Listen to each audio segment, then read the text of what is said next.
Ika nga mga kapuso, pagbabasa ang pundasyon ng karunungan.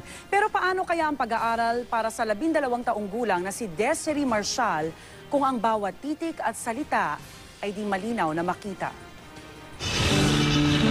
Sino makakabasa nitong ating panuto?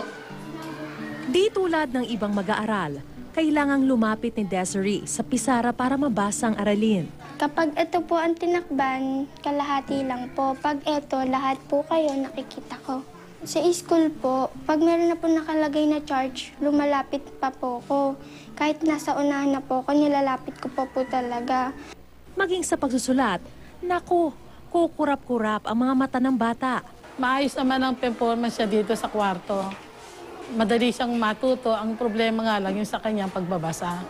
Simula noong maliit pa si Desiree, napansin na ng kanyang mga magulang na malabo ang kanyang paningin.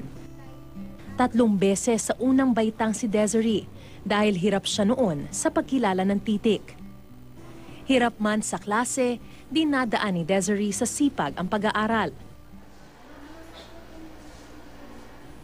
Nang may pakonsulta sa espesyalista, ang sakit niya ay congenital cataracts. Sabihin nito, ipinanganak ka meron ng ganitong problema. Yung kanya ay hypermature. Sabihin nito, puti na, sobrahan na sa hinog. Ibig sabihin nito, kailangan mas makialam tayo mas maaga. Hindi tayo pwede maghintay sa susunod na taon.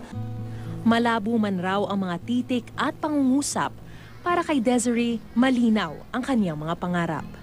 Pursigin ko po makatapos ng pag-aaral. Tapos lahat ng sakripisyo ng magulang ko, dugtong ko rin po ng sakripisyo.